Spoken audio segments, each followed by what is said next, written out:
Bueno, ¿quién es Natán? Natán, qué buena pregunta. Eh, lo primero que yo siempre digo es que como Natán es Capicúa es igual de frente y de dorso, que no hay sorpresas con Natán. Que Natán se da a entender siempre como es y si no le conoces los defectos enseguida, él te los da a conocer para que sepas a qué atenerte como persona. Eh, buena pregunta. Tengo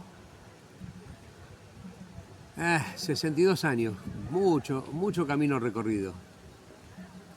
Caminé mucho a mis 62 años. Conozco casi todo el país y también conozco lindos lugares del mundo cuando me propuse comenzar a viajar. Eh, siempre trato de quedarme con lo mejor de los demás y siempre trato de superarme y que los momentos malos me enseñan el camino para los momentos buenos después.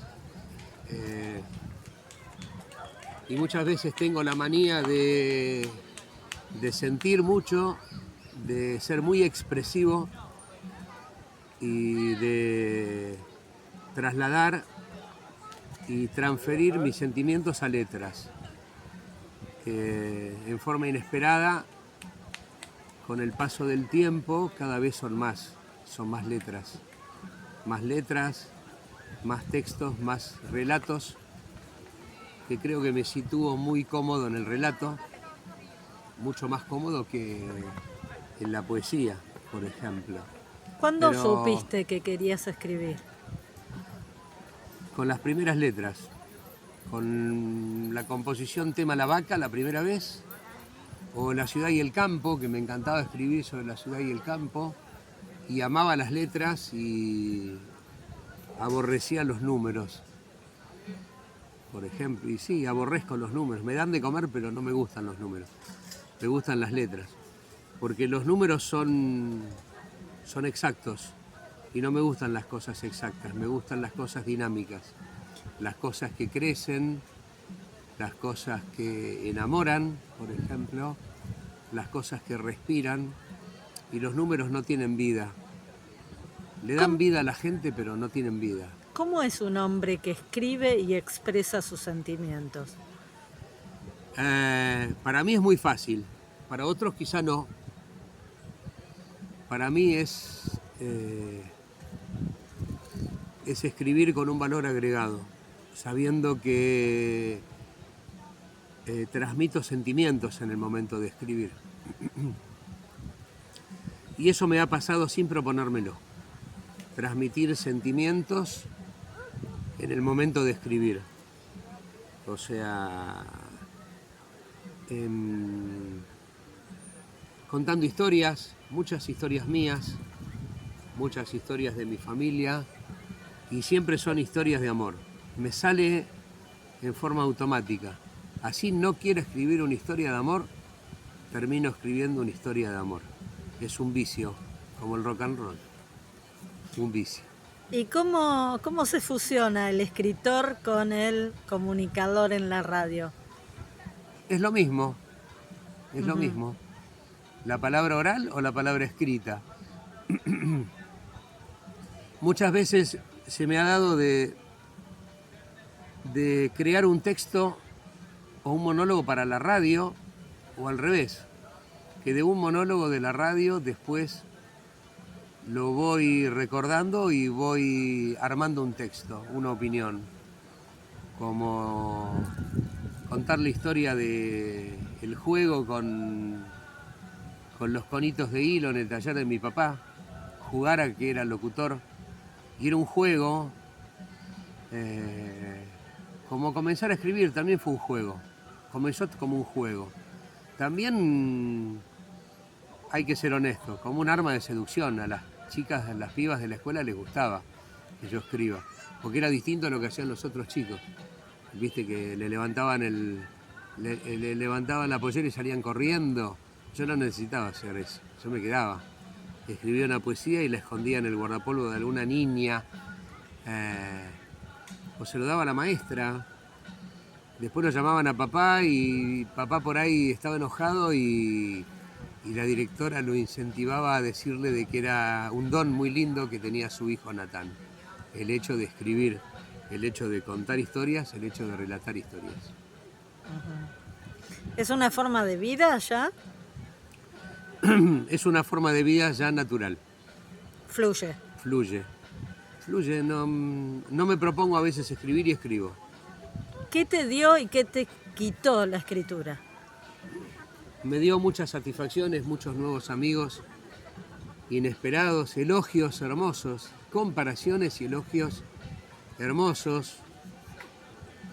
Creo que me quitó la oportunidad de mostrarle a mi madre que era escritor, o a mi abuelo, mostrarle el relato que hice invocándolo, que es un homenaje y es una forma de dar testimonio. Escribir la historia de la familia o escribir mi historia es un hecho de amor y es un acto de amor y es un acto de justicia y es un acto de reivindicación, de reparación histórica.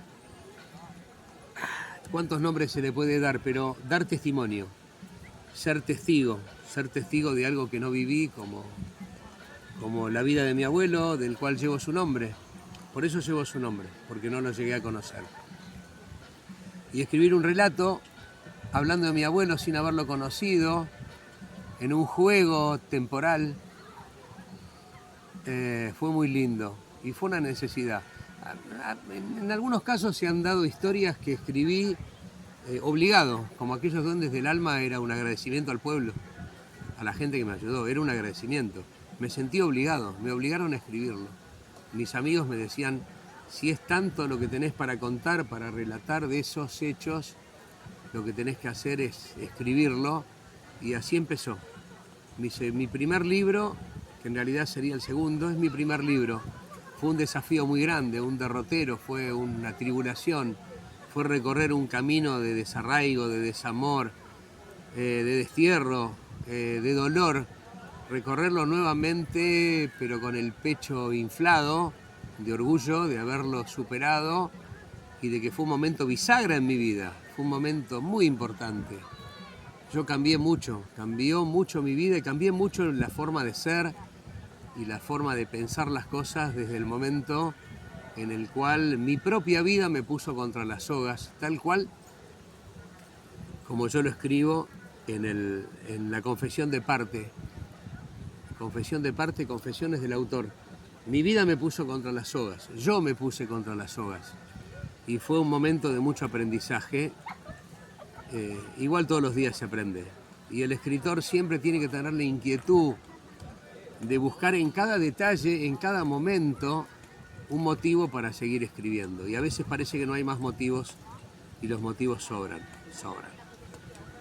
¿Cuál es la historia entonces que más te costó? ¿Esta?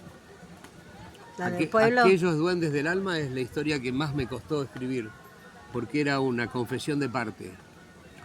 Era mostrarme vulnerable, era mostrarme como un hombre que había cometido muchos errores en su vida que me llevaron a ese extremo, a ese lugar. Y bueno, fue un aprendizaje, fue muy sanador hacerlo.